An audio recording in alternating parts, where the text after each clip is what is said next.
디모데전서 6장 12절과 19절 찾으셨으면 제가 읽도록 하겠습니다.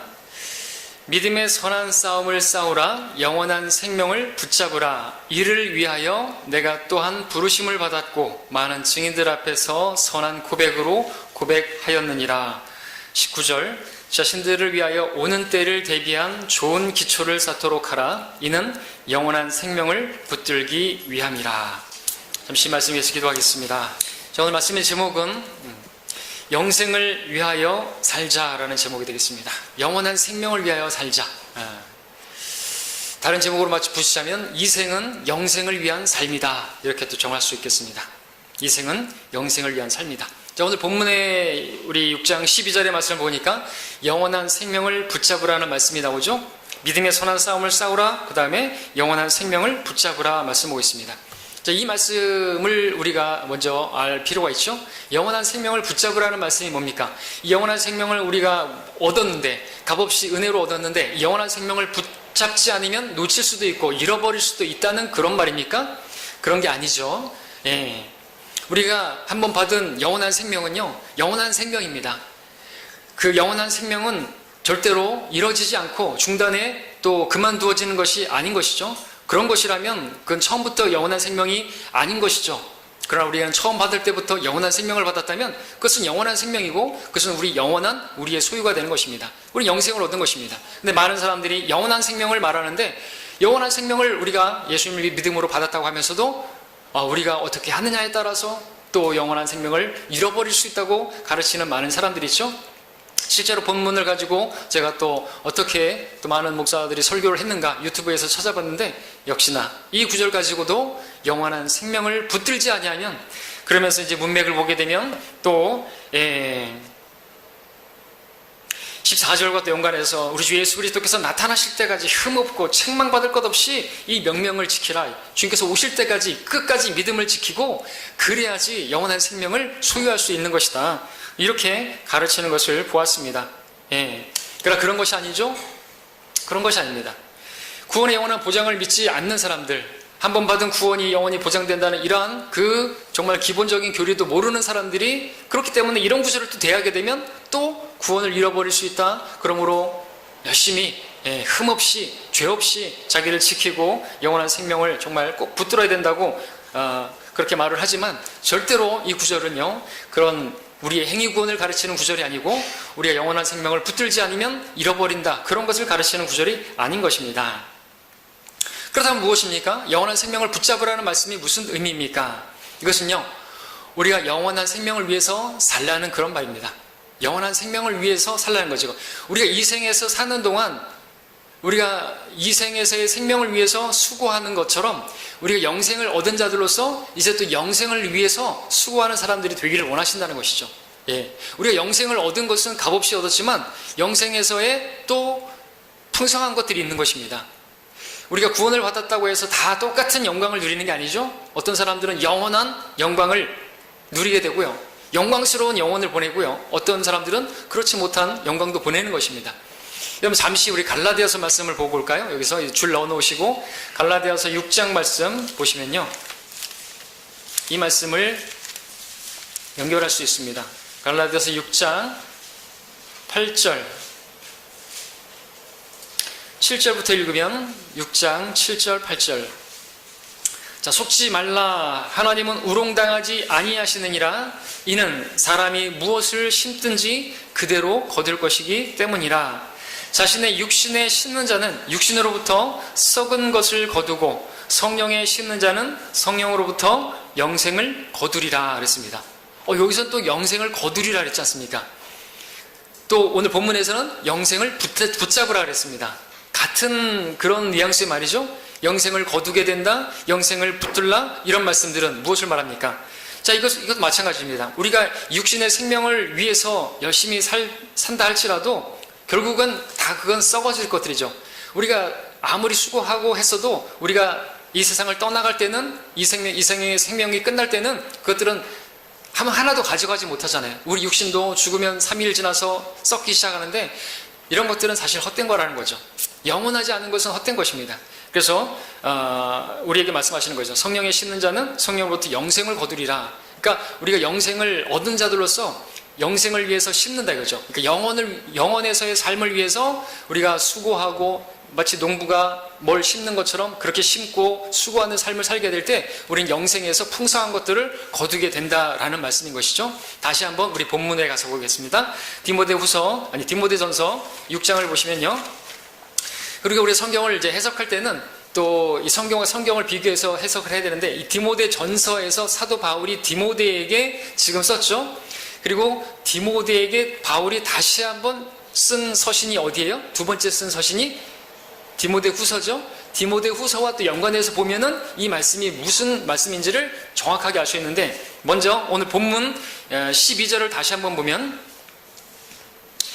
믿음의 선한 싸움을 싸우라는 말씀이 나오죠. 그 다음에 영원한 생명을 붙잡으라는 말씀이 나오고 있습니다. 이것을 위해서 우리가 부름받았다 그랬습니다. 그 다음에 우리가 읽었던 19절에서는 다시 한번 설명해 주고 있죠. 자신들을 위하여 오는 때를 대비한 좋은 기초를 쌓도록 하라. 그러니까 우리가 영원에서 어떻게 살 것인가, 이 땅에서 우리가 어떻게 사느냐에 따라서 좋은 기초를 쌓는 것을 말하는 거죠. 그래서 그것은 영원한 생명을 붙드는 것이라고 말하고 있고, 자 이제 이 12절의 말씀을 기억하시면서 디모데후서 4장 7절 가서 보겠습니다. 자, 똑같은 사람에게, 그 바울이 디모데에게 다시 한번 디모데후서에서 4장 7절과 8절에서 쓰고 있는데 어떻게 달라지고 있는 것인가? 그러면 이제 알 수 있습니다. 영원한 생명을 붙드는 것이 무엇인가? 4장 7절 8절입니다. 바울이 간증하죠. 내가 선한 싸움을 싸우고 달려갈 길을 마치고 믿음을 지켰으니, 아까 말했던 것처럼 선한 싸움을 싸우라 그랬죠. 그 다음에 나오는 말이 뭡니까? 이후로는 나를 위하여 의의 면류관이 마련되어 있어 의로운 재판관이신 주께서 그날에 그것을 내게 주실 것이며, 또 나뿐만 아니라 그의 나타나심을 사모하는 모든 사람에게도 주실 것이라 말씀하고 있습니다. 그러니까 믿음의 선한 싸움을 싸우면 무엇이 주어진다고요? 앞에서는 영원한 생명을 붙들라고 말씀하셨는데, 그 영원한 생명을 붙드는 것이 무엇인가? 바로 상급이 주어진다는 것이죠. 그러니까 영원에서의 그 상급을 위해서 우리가 상급을 얻으려면, 그 상을 얻으려면, 면류관을 얻기 위해서는 영생에 심어야 된다는 거죠. 이 땅에서 살면서 영생이라고 같은 영생이 아니기 때문에 그렇습니다. 그렇죠? 예, 똑같은 영생이 아니에요. 우리가 구원받았다고 해서 똑같이 영혼을 보내는데, 똑같이 주님을 위해서 열심히 수고한 사람이나 그렇지 않은 사람이나 똑같은 영혼을 보내는 게 아니기 때문에 그렇습니다. 고린도서 15장에서 부활장에서는 해의 영광이 다르고 달의 영광이 다르고 별의 영광들이 다 다른데, 그와 같이 우리가 영혼에서 그 영광이 다른 것이죠. 또 잠언에서는 의인은 해처럼 빛나고, 또 많은 사람들을 의로 돌이키는 자는 하늘의 별들처럼 영혼처럼 빛난다 그랬는데, 그 영광이 다른 것이에요. 자, 여기서 한 가지 말씀드릴 것은요, 이렇게 말씀드릴 수 있습니다. 자, 그래서 영원한 생명을 붙들라는 이 말씀은 이렇게 하면 쉽게 설명할 수가 있습니다. 영원한 생명을 얻지 못한 사람들이 이 생을 사는 동안 자신들의 그 육체의 생명을 위해서 수고하듯이, 영생을 얻은 우리들은 그 영생을 위해서 수고할 때 우리는 영원에서 풍성한 것을 누리게 된다, 영원한 영광을 누리게 된다라는 말씀인 것이죠. 그래서 주님께서 내가 온 것은 양들로 생명을 얻고 또 풍성히 얻게 하려 하심이라는 것은, 이 땅에서의 풍성함 미기 전에 그 영생을, 그 영혼에서 풍성하게 누리게 하실 목적으로 주님께서 오셔서 우리를 위해서 자신을 주신 것입니다. 이 땅에서의 그 풍성함이 아니라 영혼에서의 영광스러운 그 생명의 풍성함은 영혼에서 진짜 발휘되는 것이에요. 영원한 영광과 이 일시적인 영광, 여러분은 어떤 것을 더 소중하다고 생각하십니까? 자, 우리가 영생을 위해서 이 생을 살아가야 되는데, 그 이유는 영생의 차이가 있기 때문에 그렇습니다. 질의 차이가 있습니다. 기간은 다 똑같아요. 영원히 사는 건 맞는데 우리가 어떻게 영혼을 보내는 것인가, 영광이 다르기 때문에. 한 가지 짚고 넘어갈 부분이 있습니다. 그것은 우리가 영원한 생명을 얻는 데 있어서 우리가 수고한 것은, 노력한 것은 아무것도 없다는 것이죠. 우리는 예수님께서 내 죄를 위해서 십자가에서 죽으시고 부활하신 것을 믿고 내 구주로 받아들였을 때 우리에게 선물로 값없이 영생이 주어졌습니다. 맞습니까? 예, 우리는 은혜로 구원을 받았습니다. 그 일에 우리가 수고한 것은 전혀 없습니다. 근데 영생을 얻는 것과 또 우리 육체의 생명을 얻는 것 사이에는 공통점이 있는데, 어떤 것이냐니까, 이 육체의 생명을 우리가 얻게 된 것도 우리의 수고에 의해서 된 것이 아니라는 것이죠. 그렇죠? 여러분들 중에서 여러분들이 이 땅에 태어났는데 여러분들이 수고해서 태어난 사람 있습니까? 이 육신의 생명을 얻는 데 있어서도 우리가 수고한 게 아니라 누가 수고했어요? 어머니가 수고했잖아요. 어머니가 10달 동안 배 아파서 그 산고의 그 순환을 통과해서 우리가 육체의 생명을 얻었잖아요. 그렇죠? 어머니가 수고한 결과라는 것이죠. 마찬가지로 영생을 얻은 것도 우리가 수고해서 얻은 것이 아니라 누가 수고해서 얻은 거예요? 예수님께서 십자가에서 그와 같은 그 고난을 당하셨기 때문에 그 순환을 당하심으로 우리가 영생을 얻게 된 것이에요. 그러니까 영생이나 이생이나 우리의 수고로 되어진 건 아닌 거란 거죠. 얻은 것은. 근데 이 생에서 사는 동안 이 육체의 생명을 얻었는데 이 땅에서 어떻게 사느냐에 따라서 수고하고 열심히 사느냐에 따라서 이 생에서 사는 삶도 달라지잖아요. 그렇죠? 그래서 열심히 수고하고 게으름 피지 않고 사는 사람들은 이 세상에서도 넉넉하게 살고 또 풍요롭게 살기도 합니다. 마찬가지라는 것이죠. 영생을 얻은 우리, 영생을 얻는데, 영원한 생명을 얻는데 우리가 수고한 건 없지만 이제 우리가 이 생에서의 삶을 위해서만 수고하는 것이 아니라 영원한 생명을 위해서 수고할 때 하나님께서는 거기서도 영원한 풍성한 것들을 주신다는 것이죠. 영광스러운 영혼을 주신다는 것입니다. 오늘 디모데후서 펼쳐져 있으니까 2장을 가서 볼까요? 디모데후서 2장. 자, 이 생에서 우리가 영생을 위해서 심고 수고한 것에 따라서요, 영광스러운 영혼을 보내느냐, 그렇지 않은 영혼을 보내느냐 차이가 있는 것입니다. 디모데후서 2장 10절을 보시면 이렇게 바울은 말합니다. 그러므로 내가 택함 받은 자들을 위하여 모든 것을 참음은 그들도 그리스도 예수 안에 있는 구원을 영원한 영광과 함께 얻게 하려 함이라 말씀하고 있습니다. 그냥 구원이 아니라 어떻게 해요? 영원한 영광과 함께 얻는 구원이 있고 그렇지 못한 구원도 있다는 것이죠.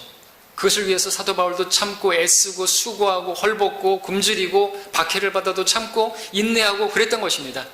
남편이 그렇게 반대하고 막 핍박하고 그래도 그 교회 나오고 그런 여러분들도 계시고 왜 그렇게 하는 것입니까? 그렇게 하면 상이 있기 때문에 그렇죠. 그렇게 하면 영원한 영광이 있기 때문에 그것과 바꿀 수 없는 것이기 때문에 여러분들은 현명한 분들이기 때문에 그렇게 하는 거 아닙니까? 바울도 그렇게 했어요. 참고 수고하고 인내하고 그런 것이 있을 때, 그런 환난이 있을 때 우리가 누리게 될 영광은요 점점 비중을 이뤄갑니다. 그래서 고린도후서 4장 17절에서는 이는 우리가 잠시 받는 가벼운 환난이 우리를 위하여 훨씬 뛰어난 영원한 영광의 비중을 이루어가기 때문이라 말씀하고 있습니다. 이 땅에서 우리가 주님을 섬기느라 어떤 손해를 볼 수도 있고 또 핍박을 받을 수도 있고 하지만 그것이 그건 아주 가벼운 환난인데 그것에 비할 수 없는 영원한 영광의 비중을 이뤄간다고 말하고 있습니다. 그래서 여러분들이 주님 섬기는 것 때문에 또 복음 전하다가 욕먹을 수도 있고 그럼에도 불구하고 그것이 다 상으로 계산되어진다는 것이죠. 영원한 영광에 감히 비교가 안 된다고 말하고 있는 것이죠. 우리가 받는 고난에 비하면 영광에는 비할 바가 못 된다고 말하고 있는 것이죠. 자, 주님께서는 우리에게 이런 말씀들 하셨죠. 예수님께서 썩는 음식을 위하여 일하지 말고 영생에 이르는 음식을 위하여 일하라 그랬습니다. 어차피 다 썩을 것이에요. 우리 밥 먹고 나서 치워버리면 다 썩잖아요. 그 음식. 근데 그뿐만 아니라 우리도 썩고 여기는 이 세상이 자체가 다 썩어질 것이고 불 다 없어져 버릴 것인데 주님께서 말씀하시면 영생에 이르는 음식을 위해서 일을 하라. 너희 자신을 위하여 땅에다 보물을 쌓아두지 말라. 오히려 너희 자신을 위하여 하늘에다 보물을 쌓아두라. 너희도 준비하고 있으라. 너희가 생각지 않은 시간에 인자가 올 것이기 때문이라. 내가 올 때까지 장사하라. 이런 말씀들은 오늘 본문에서 말씀하고 있는 것과 같은 영원한 생명을 붙드는 삶, 그것과 같은 맥락의 말씀인 것이죠. 그러니까 우리가 이 생을 사는 동안 이 생이 다가 아니기 때문에 우리가 그리스도 안에서 바라는 것들이 이 생이 전부라고 한다면 우리는 정말 비참한 사람이고 여전히 영생을 얻어놓고 이 생을 위해서만 살아가고 썩는 음식만 위해서 살아간다면 그것은 썩는 것을 거두게 될 것이라는 거죠. 저 영혼에서 아무것도 얻을 게 없다는 것이에요. 그러나 우리가 이 생에서 영생을 위해 살고 그 주를 섬기면서 주님을 위해서 어떤 어려움도 당하고 그것들을 또 이겨내고 한다면 영혼에서 영생을 풍성하게 영광스러운 것으로 거두게 된다고 말씀해주고 있는 것이지 절대로 영원한 생명을 붙들고 거룩하게 살고 의롭게 살아야 영원한 생명에 들어가고 하늘나라 간다 그런 말이 아닌 것이죠. 우리는 이미 영원한 생명을 얻은 것입니다. 하늘나라 갈 수 있는 사람이 된 것이에요. 근데 그게 다 아니죠. 그것으로 이제 내가 마음대로 살아도 된다 그게 아닙니다. 이제 영생을 위해서 사는 것, 이게 그리스도인들의 삶인 것이에요. 구원받은 성도의 삶인 것이죠. 우리가 예배를 드리는 것, 이것도 하나님께서 상을 주시는 것입니다. 이제 저는 본론으로 들어가서 이제 우리가 왜 그러면 이 생에서 영생을 위해서 살아야 하는가?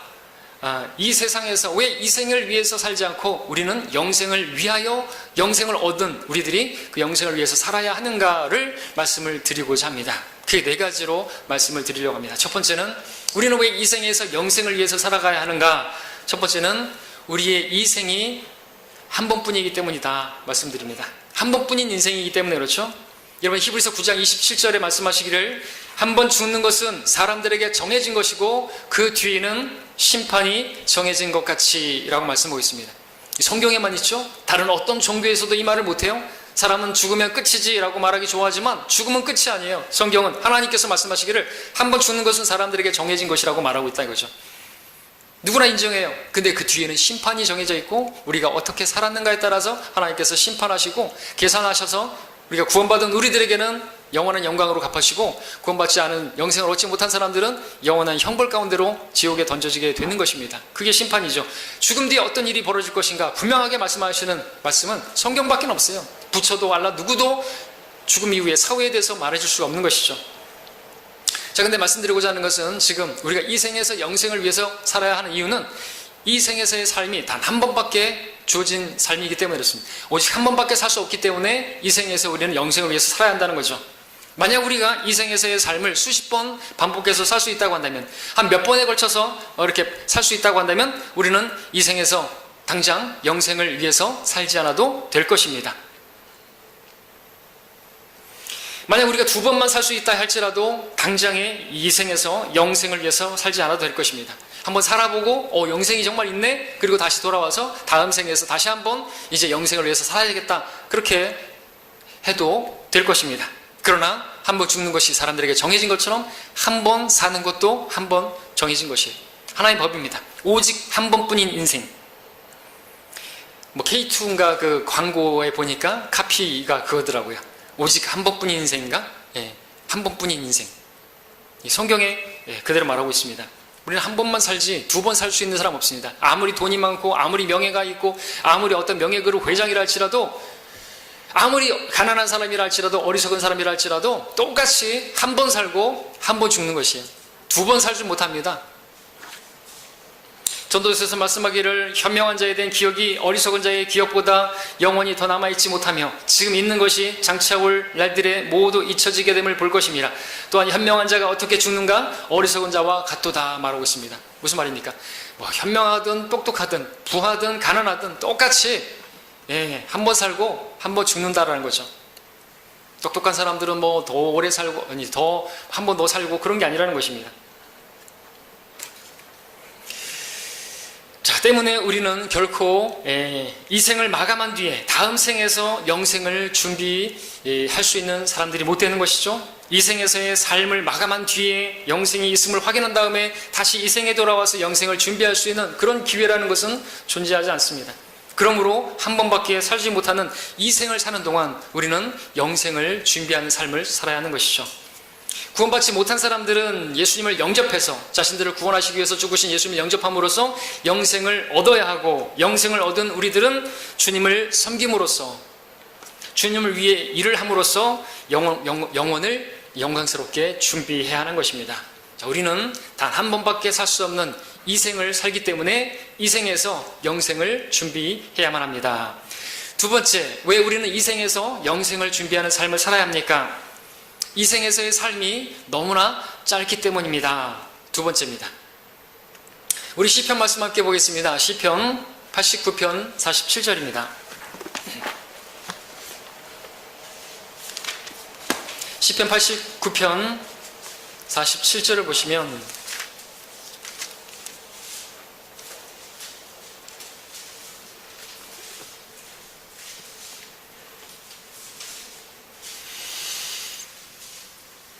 나의 때가 얼마나 짧은지 기억하소서. 주께서는 모든 사람을 어찌 그리 허무하게 지으셨는지요. 근데 처음부터 하나님께서 이렇게 허무하게 지으신 것이 아니죠. 죄 때문이죠. 그래서 타락해서 죽음이 온 것이죠. 죄의 싹은 사망이죠. 그래서 때가 정말 짧습니다. 아담 때 그때만 해도 그래도 좀 좋았다고 말할 수 있을까요? 900년 정도 살고 무드셀라는 969년을 살고 1000년 가까이 살았을 때 그래도 좋았다고 말할 수 있을까요? 그래 봐야 죽어요. 허무하게 죽어요. 영원히 살지 못한다면 그것은 사실 있는 것이라고 말할 수 없습니다. 결국 사라져버릴 것이라고 한다면 그건 실상이 아닌 것이죠. 자, 우리가 이 생에서 영생을 준비해야 하는 이유는요, 이 생이 너무나 짧기 때문이라는 것입니다. 단 한 번뿐인 인생인데 그 인생이 또 너무나 짧아요.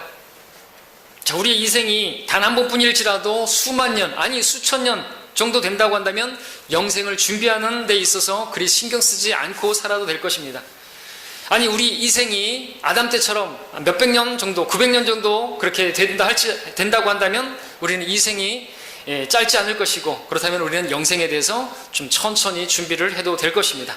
그러나 성경이 말씀하시는 것처럼 우리의 인생은 70이고 강건하면 80이라고 말씀하고 있습니다. 얼마나 짧은 것입니까? 주 앞에는 없는 것과 같사오니 이랬습니다. 손 너비만큼 우리에게 주셨사오니 없는 것이라고 말하고 있습니다.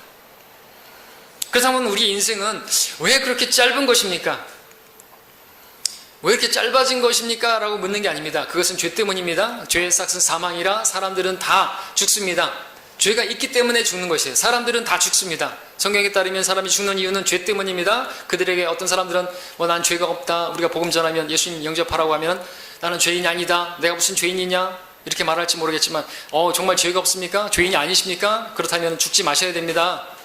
왜? 성경에 따르면 죄의 삭은 사망이에요. 근데 모든 사람이 죽죠? 이는 모든 사람이 죄를 지었으므로 하나님의 영광에 이르지 못하더니 이랬습니다. 사람이 죽는 것은 죄라는 중병에 걸려있는 것이에요. 사람들은 암에 걸려있으면 그 죽을 병이라고 생각할지 모르겠지만 그 전에 이미 치명적인 중병에 걸려있는 거예요. 죄라는 질병에 걸려있는 것이에요. 죄 안 짓고 살 수 있는 사람 없습니다. 자, 그런데 그것보다 우리가 인생이 왜 이렇게 짧은 것인가 하면, 근데 여러분들 인생이 짧은 것에 대해서 너무나 허무하다 이렇게 생각할지 모르겠지만 여러분들 감사하셔야 됩니다. 인생이 짧은 것에 대해서 감사해야 돼요. 왠지 아십니까? 우리가 영생을 준비하는 기간이 이렇게 짧게 단축시켜 주신 것이기 때문에 감사해야 될 일이에요. 이 생은요, 영생에 비하면요 그림자에 지나지 않아요. 영생이 실체고 이 생은 그림자예요. 욥기 한번 볼까요? 욥기 몇 구절 이제 찾아보겠습니다. 욥기하고 시편을 좀 찾아볼 텐데요. 욥기 8장 9절을 보시면요, 자, 이제부터 말씀드리는 구절들을 보면 우리의 이 생에서의 삶이 그림자라고 명명하고 있는 말씀들을 보게 됩니다. 욥기 8장 9절입니다. 우리는 겨우 어제부터 살았기에 아무것도 모르니 이는 땅 위에서의 우리의 날들이 그림자임이라. 그림자라고 말하고 있습니다. 이 생에서의 삶이 그림자라고 말하고 있습니다. 14장 2절도 봅니다. 그는 꽃같이 나와서 잘려져 버리고 그는 또한 그림자처럼 사라지고 머물지 아니하는도다 그랬습니다. 예, 사람의 영광은 풀의 꽃과 같다고 했는데 여러분들 스타들 정말 화려하게 어떤 살았던 사람들 여러분들 기억하십니까? 사라져 버렸어요. 풀의 꽃과 같이 그냥 시들어 버리고 머물지 않습니다. 그림자와 같다고 여기서 표현하고 있습니다. 그림자. 우리의 인생은 그림자 같은 것이죠. 여러분들 이제 시편으로 넘어가서 또 39편 6절도 보겠습니다. 시편 39편 6절. 욥기 다음에 있죠? 39편 6절에도 제가 읽습니다. 진실로 사람마다 헛된 그림자같이 걸어다니며 진실로 그들이 헛되이 분주하니 재물을 쌓으나 누가 그것을 가질지 알지 못하나이다. 그랬습니다. 예, 헛된 그림자같이 걸어다닌다는 표현도 잘 주목해 보시고 102편 11절도 봅니다. 시편 102편 11절.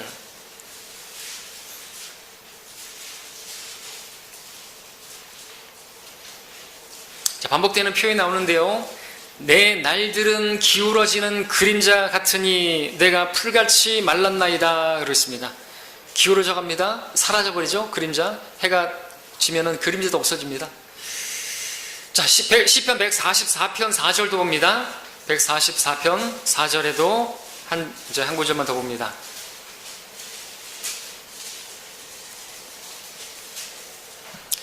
사람은 헛것과 같고 그의 날들은 지나가는 그림자 같나이다 그랬습니다. 그림자, 머무르지 않습니다. 지나가고 맙니다.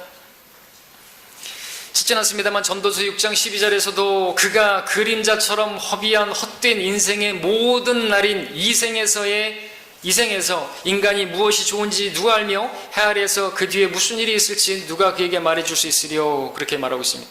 그림자처럼 허비된 인생. 역대기상 29장 15절에서도 우리의 모든 조상이 그러하였듯이 우리는 주 앞에서 타국인들과 나그네들이 오니 지상에서 우리의 날들은 그림자와 같으며 머무름이 없나이다. 지상에서 우리 날들은 그림자 같다, 머무름이 없다 말하고 있습니다. 그래서 정리할 수가 있습니다. 이 생에서의 우리의 삶은 그림자라고 말입니다. 자, 그렇다면 무엇에 대한 그림자일까요? 그림자는요, 실체가 있는 것이죠. 실체가 있을 때 그림자가 있는 것입니다. 예, 영생이 실체이고요, 이생은요 그림자에 지나지 않는 것이에요. 자, 이것을 한번 생각해 보십시오. 이생에서 누리게 되는 것들은요, 영생에 비하면요 정말 그림자에도 지나지 않습니다. 사실 헛된 것이에요. 아무것도 아닌 거예요. 영생에 비하면, 영원에서에 비하면 이생에서 당하는 어떤 고통, 구원받지 않은 사람들이 이생에서 당하는 고통이 아무리 심하다 할지라도 그들이 지옥에서 당하는 고통에 비하면 그것은 아무것도 아닌 것이에요. 정말 허무한 것이에요. 여인에게서 태어난 사람들은 고생하려고 태어났다고 했는데 구원받지 않은 사람들은 영생 얻지 못하게 되면요, 이 세상에서 당하는 고통은요 그림자에 지나자는 것이에요. 그건 고생도 아니었다고 말할 수 있다는 거죠. 그와 반대로 구원받은 우리들이 이 세상에서 아무리 부귀 영화를 누린다 한들 그것은 영생에서 우리가 누리게 될 영광에 비한다면요 그것은 그림자에 지나지 않는 것이에요. 그러니까 아무것도 아니라는 거예요. 아무것도. 이 생에서 누리는 모든 것들은 아무것도 아니에요. 그래서 허무하고 헛된 것이다, 머물지 않는다. 왜? 끝나버리기 때문에. 어차피요, 이게 기간이 끝이 있어요. 그러면은 그것은 더 이상 실제하지 않는 것처럼 없는 것과 마찬가지와 같다는 것이, 이 표현이 그림자 같은 것이. 그림자는 없는 거잖아요. 실제로 아니잖아요. 실제가 아니에요. 실제가. 그림자의 특징이 그렇죠. 짧게 존재하는데 결국엔 사라지고 만다는 것입니다. 실체가 아니라는 것이죠. 처음부터 없었던 것과 같은 그러한 것이 흔적도 없이 사라지고 맙니다. 풀의 꽃과 같이 잘려지고 시들어져 버리고 어디론가 날아가 버리는데 머물지 않습니다. 우리 이생이 그렇다는 것이죠. 영원이라는 선의 그 시작점은 보이지도 않습니다. 하나의 선은 작은 점들로 이루어졌죠. 영원에 비하면 이생은 그 작은 점 하나에 지나지 않습니다. 그런 정도로 없는 것과 같은 것이 이생이에요. 자, 그렇다면 우린 영생을 얻었고 그 영원이라는 선, 끝도 없는 선을 우리가 살게 되는데 거기에 점 하나에 해당되지 안 되는 이생에서의 삶을 위해서 살 것인가, 아니면 영혼을 위해서 살 것인가, 우리는 현명하다면 결정을 해야 되겠죠. 여러분, 다시 여러분들 시편 펼쳐져 있으면 39편 4절부터 6절까지 보십시오. 우리 아까 조금 전에 읽었던 6절은 읽었는데 앞에 4절 5절을 보시면 시편 39편, 영혼에 비하면 이생은 정말 아무것도 아닌 겁니다. 39편 4절, 주여 나의 종말과 내 날들의 분량이 어떠한지 나로 알게 하시어 내가 얼마나 연약한지 알게 하소서. 여러분, 이렇게 기도할 수 있어야 돼요. 정말 내 날들이 얼마나 정말 아무것도 아니고, 정말 또 그 날들을 사는 동안 우리 얼마나 연약한지, 작은 바이러스 하나에도 감기 걸리고, 보소서 주께서 내 날들을 손너비만큼 주셨으므로 내 연수가 주 앞에서는 없는 것 같사오니 진실로 가장 좋은 상태에 있는 모든 사람도 다 헛될 뿐이니이다. 셀라. 그 다음에 나오는 6절 우리가 읽었죠? 진실로 사람마다 헛된 그림자같이 걸어다니며 진실로 그들이 헛되이 분주하니 재물을 쌓으나 누가 그것을 가질지 알지 못하나이다. 그랬습니다. 대통령들이 그 영광을, 이 땅에서 어떤 영광을 누리기 위해서 막 그랬는데 말로가 어떻게 돼요? 깜빵에 가가지고 그렇게 진실로 가장 좋은 상태에 있는 그 사람들도 헛될 뿐이라고 우리가 말하는 것처럼 하나님의 말씀은 이미 말하고 있습니다.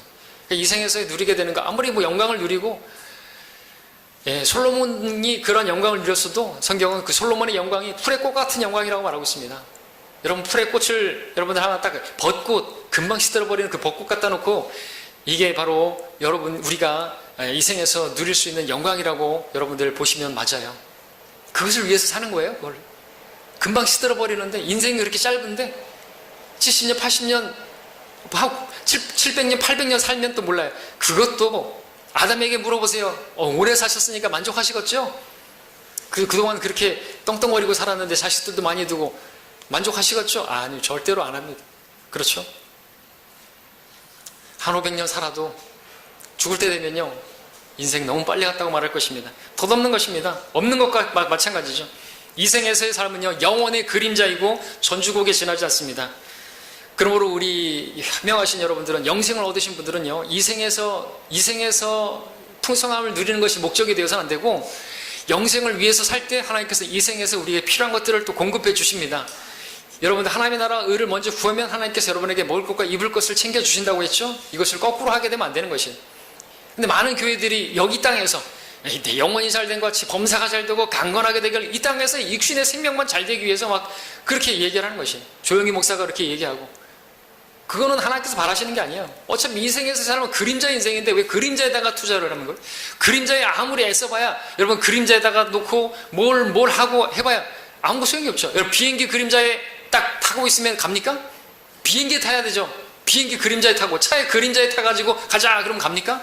아무것도 다 헛된 것이에요. 영생이 있다니까요.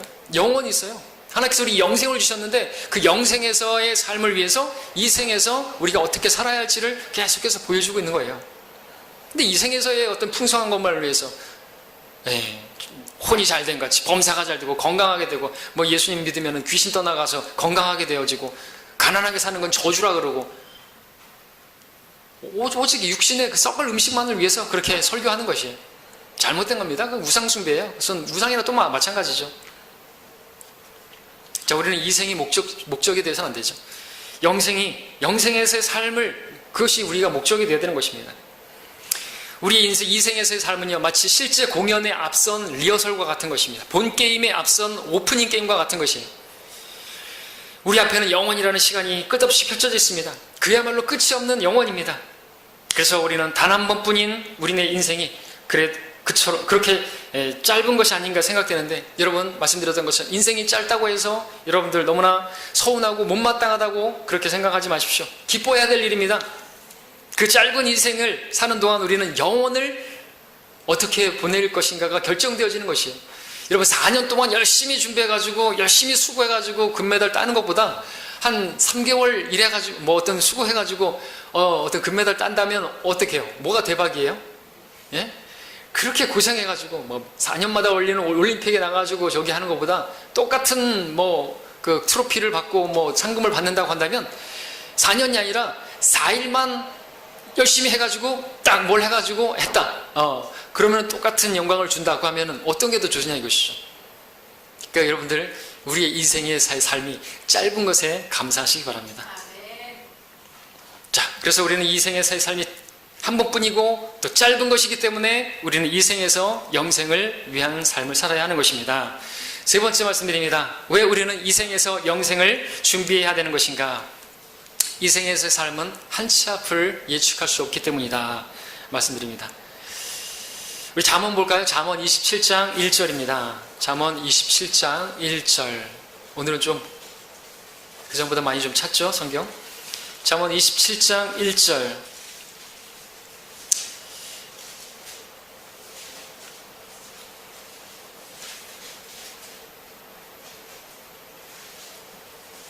자, 읽겠습니다. 너는 내일 일을 자랑하지 말라. 하루 동안에 무슨 일이 일어날는지 내가 알 수 없음이라. 그렇습니다. 자, 우리의 이 생이 단 한 번뿐이고, 거기다가 짧은 것이고, 거기다가 언제 죽을지 모르는 게 인생이죠. 하루 동안에 무슨 일이 일어날지 알지 못하는 것이 인생입니다. 자, 하루 동안에 무슨 일이 일어날는지, 내가 언제 죽을지 알 수만 있다면 우리는 당장의 영생을 위해서 살지 않아도 될 것이에요. 이제 죽을 때쯤 돼가지고 영생을 그때 준비를 천천히 해도 될 것입니다만, 우리는 누구도 우리가 언제 죽을지, 하루 동안에 어떤 일이 일어날지도 알지 못하는 게 우리의 인생인 것이죠. 우리 중에 아무도 이 생이 언제 마감될지 알 수 있는 사람은 없습니다. 물론 자살하는 사람은 자기가 언제 죽을 줄 알고 죽겠죠. 그러나 그는 바람직하지 못한 것이죠. 네. 자, 우리는 뉴스를 통해서, 각종 사고를 통해서 죽은 사람들을 보게 됩니다. 사고를 당해서 죽은 사람들을 보게 됩니다. 그 사람들 그렇게 갑작스럽게 그렇게 그날 죽을 거라고 생각한 사람이 있겠습니까? 지난 목요일 날 헝가리 그 부다페스트 다비뉴강에서 죽은 그 사람들이 그것을 알 수 있었을까요? 한국인이 33명이 타고 있었던 그 유람선이 침몰했는데 현재까지 7명이 죽고 19명이 실종됐는데 곧 26명 전원 사망이라고 봐야 되겠죠? 죽은 것이라고 봐야 되겠죠? 그 사람들이 그날에 그렇게 갑작스럽게 배가 침몰해서 죽게 될 거라고 생각한 사람이 있겠습니까? 없었습니다. 자기가 언제 죽을지 알 수 있는 사람은 없는 것입니다. 현명한 사람도 어리석은 사람과 마찬가지로 언제 죽을지 모르면서 살아갑니다. 그래서 성경은 너희가 내일 일어날 일을 알지 못하나니 너희의 생명이 무엇이냐 잠깐 보이다가 사라지는 안개니라 말씀하고 있습니다. 안개가 어떻습니까? 잠깐 보이다가 사라지는데 언제 사라졌는지도 모르게 사라져버려요. 그게 우리의 인생이라고 말하고 있어요. 오늘 우리가 건강하다 할지라도 하나님께서 누가복음에 나오는 그 부자에게 말했던 것처럼 너 어리석은 자야, 오늘 밤 내 혼을 내게서 앗아가리니 그러면 내가 장만한 것들이 누구의 것이 되겠느냐. 그 사람은 자기가 곡식을 열심히 해가지고 창고도 늘리고 잘 살아보겠다고 막 하는데 하나님이 없어요. 그 인생에. 오늘 밤이라도 당장 그 생명이 끝날 수도 있는 게 이 생에서의 삶인 것입니다. 그렇기 때문에 우리는 이 생에서 사는 동안 영생을 위해서 준비해야 되는 거죠. 하나님 앞에서 부유한 사람, 하늘의 보물을 쌓으며 살아야 하는 것이죠. 자, 우리는 이 생에서 영생을 준비하는 이유가 첫 번째가 뭐였습니까? 단 한 번뿐이기 때문이고 또 그 인생이 너무나 짧기 때문이고 세 번째는 또 예측할 수 없는 그러한 삶이기 때문이고 그렇습니다. 그래서 우리는 영생을 준비하는 삶을 살아야 하는 것입니다. 더군다나 주님께서 언제 오실는지 우리는 알 수 없기 때문에 예측할 수 없기 때문에 언제 갑자기 오실지 모르기 때문에 우리는 영생을 준비해야 되겠죠. 주께서 말씀하시기를 너희도 준비하고 있으라 너희가 생각하지 않은 시간에 인자가 올 것이기 때문이라 그랬습니다. 우리가 생각하지 않은 순간에 우리에게 죽음이 임할 수도 있지만 주님께서 오실 수도 있는 거기 때문에 우리는 이 생에서 영생을 준비해야 되는 것입니다. 마지막으로 네 번째, 우리가 이 생에서 영생을 준비하는 이유는 우리의 생명은 귀한 것이기 때문에 그렇습니다. 자, 주님께서는 누가복음 9장 25절에서 이렇게 말씀하셨죠. 사람이 온 세상을 얻고도 자기 자신을 잃거나 버림을 받게 되면 무슨 유익이 있겠느냐. 그렇습니다. 온 세상을 줄 테니까 여러분의 생명과 맞바꾸자고 하면은 여러분들 그 거래에 응하시겠습니까? 온 세상을 줄 테니까 여러분의 생명을 달라고 하면 아무도 없겠죠? 자, 그러므로 우리의 생명은요 온 세상보다 귀한 것이에요. 온 세상을 다 얻으면 뭐합니까? 내 생명을 잃어버리면은 무슨 의미가 있겠습니까? 자, 근데 그 이상으로 주님께서 하신 말씀은 의미가 큽니다. 자, 생명을 창조하신 분께서 온 세상보다 우리의 생명이 귀하다고 말씀하셨다면 분명히 귀한 것입니다. 우리의 생명은 귀합니다. 그러나 우리의 생명이 앞서 말했던 것처럼 단순히 한 번뿐인 인생이기 때문에 두 번 살 수 없기 때문에 귀한 건 아닙니다. 우리의 생이 너무나 짧은 것이기 때문에 희소성의 가치가 있기 때문에 그런 거 아닙니다. 앞을 예측할 수 없는 그런 생이기 때문도 아닙니다. 주님께서 귀하다고 말씀하셨기 때문도 아닙니다. 물론 이런 것들만으로도 우리의 생명이 귀하다는 사실에 동의할 수 있지만 이것만이 전부는 아니죠. 우리의 생명이 귀한 것은 바로 생명의 통치자이신 영광의 주께서 우리의 생명을 위하여 자신의 생명을 내어놓으셨기 때문에 그렇습니다. 우리의 생명을 위해서 주님께서 그 영원한 생명을 가지신 영원한 생명이신 그분께서 그렇게 자신을 내놓으셨죠. 자, 그런데 주님께서 우리의 생명을 위해서 자신의 생명을 내어놓으신 것은 단 한 번뿐이고 거기다 짧고 거기다가 한 치 앞도 모르는 이 생에서의 생명만을 위해서 내어주신 것이냐 이것이죠. 절대로 아닌 것입니다. 주님께서 우리를 위해서 생명을 내어놓으신 것, 그래서 우리에게 생명을 주신 것은요 영원한 생명을 위해서, 영원에서의 생을 위해서, 우리에게 영원한 생명을 주시기 위해서 그 영원에서의 그 풍성함을 위해서 자신의 생명을 내어주신 거예요. 그러므로 우리는 이 생에서 사는 동안 이 생보다 값진 영원에서의 생을 위해서 그 좋은 기초를 쌓고 그 생을 위해서 대비하는, 준비하는 삶을 살아야 하는 것입니다. 여러분들, 영원이라는 시간이 있습니다. 믿지 않는 사람들도 영원에 대해서 알고 있습니다. 맞죠? 뭐 세월호 같은 거에서도 영원히 있지 않겠습니다 그러죠? 사람이 우리가 복음 전하면, 예수님 전하면은 아유 죽으면 끝이지 뭐가 있어, 죽으면 끝이지 뭐가 있어, 천국 봤어? 지옥 봤어? 이렇게 말하는지 그러면서 제사는 왜 지내요? 죽으면 끝인데, 그리고 영혼을 얘기합니까? 영원히. 그리고 장례식장 같은 데 가면은 아우 이제 뭐 편안히 쉬십시오, 하늘나라에 가셨을 겁니다, 이런 말하기 좋아하는데 정말 믿고 하는 말입니까? 그 부다페스트 그 다비뉴강에서 그 침몰한 그 사람들 추모한다고 해서 그 사람들이 어떻게 뭐 생이 달라집니까? 뭐 그들을 추모하고 뭐 고인의 명복을 빈다고 댓글 단다고 해서 그 사람들의 운명이 갑자기 바뀌어지냐고요? 절대로 안 바뀌어지는 거예요. 살아있을 때 영생을 얻어야죠. 사람들이 많이 추모한다고 해서, 사람들이 많이 애도한다고 해가지고, 많이 기도한다고 해가지고 그 죽은 사람이 갑자기 뭐 어떻게 바뀌냐고요? 복을 받느냐고요? 아니라는 것입니다.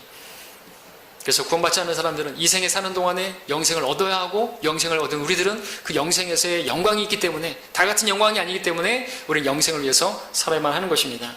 주님께서 그 영생에서의 삶을 위해서 우리에게 생명을 내어주신 것이에요. 이 생에서의 생명을 위해서가 아니라 영생을 위해서, 영생을 주시기 위해서 이 생에 주님께서는 생명을 내어놓으신 거라니까요. 자, 그러나 우리가 영생을 얻은 사람이라 할지라도 영생에서의 삶을 준비하지 않는다면 우리의 이 생에서의 삶은 그리 의미가 없을 것입니다. 영생을 얻었다고 해서 모두가 영광스러운 영혼을 보내는 것은 아니기 때문에 그렇죠. 분명히 기억하십시오. 우리가 이 생에서 사는 동안 얼마나 영생을 잘 준비했는가, 영생에 심었는가, 영원한 영광을 위해서 살았는가에 따라서 우리가 영원한 영광을 누릴 것인가, 그렇지 못한 그러한 영광을 누릴 것인가가 좌우된다는 것을 기억하시기 바랍니다. 기억하실 것은 주님께서는 우리에게 영생을 주시기 위해서 당신의 영원한 생명을 내어놓으셨다는 것을 기억하시기 바랍니다. 자, 말씀을 정리하겠습니다. 자, 우리는 영원히 있음을 기억해야만 합니다. 만약에 영원히 없다고 한다면 주님께서 왜 그런 말씀들을 하셨겠습니까? 썩는 음식을 위해서 일하지 말고 영생에 이르는 음식을 위해서 일을 하라고 말씀하시고, 또 하늘의 보물을 쌓으라고 말씀하시고, 바울은 왜 그렇게 고생하면서 살았던 것입니까? 왜 그렇게 핍박받고 헐벗고 굶주리고 고난당하고 그렇게 죽을 고비도 여러 번 넘기면서 그렇게 예수님을 전한다고 그렇게 하고 하나님을 섬긴다고 그렇게 살았던 것입니까? 만약에 영혼이 없다면 우리 영생이 없다면 우리가 왜 의에 대해서 깨어있고, 우리가 죄를 짓지 말아야 되고, 왜 우리 육신을 복종시켜야 되고, 왜 우리가 경건하게 살아야 되고 거룩하게 살아야 되고, 만약 영혼이 없다면 지금 쟤는 무슨 일을 하고 있는 것이고, 여러분들은 이 좋은 날 왜 이 자리에 앉아 있는 것입니까? 만약 영혼이 없다면요, 우리가 바라는 것은 이 생뿐인 것이 되고, 그럼 우리는 이 세상에서 가장 비참한 사람이라고 바울은 말하고 있습니다. 그러나 영혼은 존재하고 우리는 영생을 얻었습니다.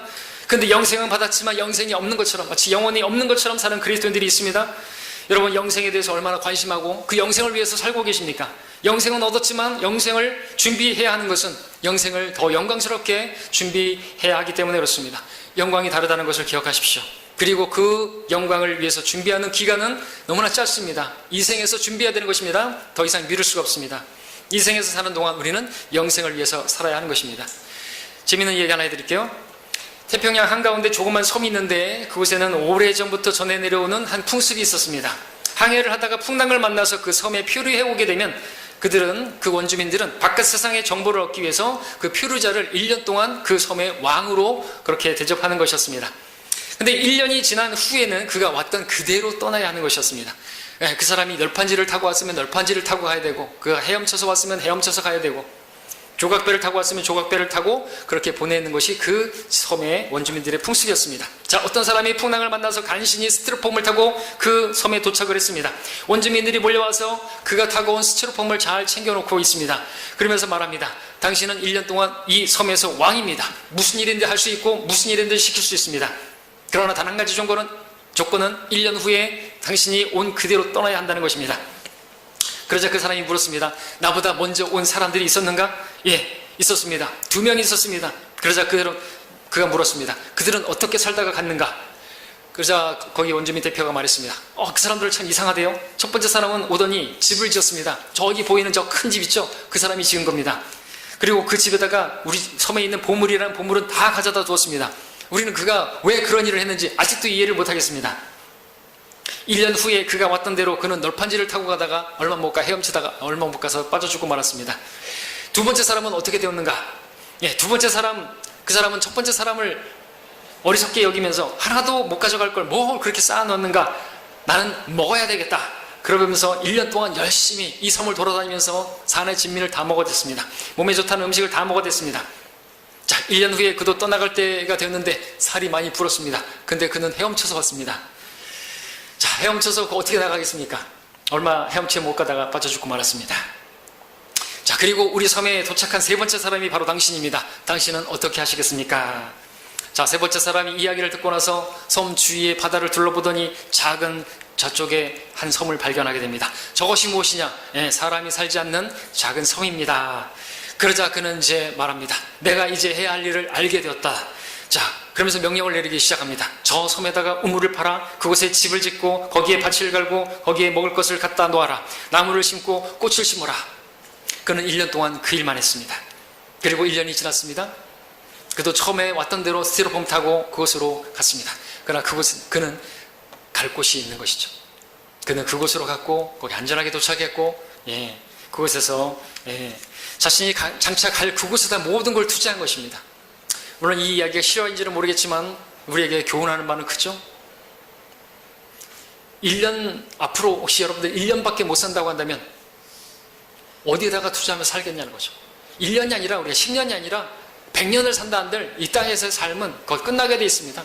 한 쌀 한 톨도 가지고 가지 못합니다. 죽은 사람이 입은 수의에는 주머니가 없어요.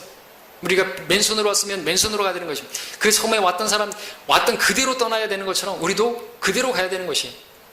사람이 올 때 아무것도 가지고 온 것이 없으니 갈 때 아무것도 가져가지 못하는 것이 분명하니 그러므로 우리에게 먹을 것 입을 것만 있으면 만족하라고 말했지 않습니까? 여러분들 거기 만족하지 못하면 거기서 탐심이 생겨나고 탐심은 우상숭배가 여러분들 신앙이 부패가 되는 것이에요. 자, 오늘 이 말씀을 통해서 다 잊어버린다 할지라도 여러분들 이것만은 기억하십시오. 많은 분들이 설교를 듣고 다 잊어버린다고 하는데 이것만 기억하십시오. 영생이 있습니다. 우린 영생을 얻었습니다. 우리는 그 영생에서의 영광을 위해서 오늘 이 생을 살아야 합니다. 이것만 여러분들 마음에 잘 깊이 새길 수 있으면 좋겠습니다. 기도하겠습니다.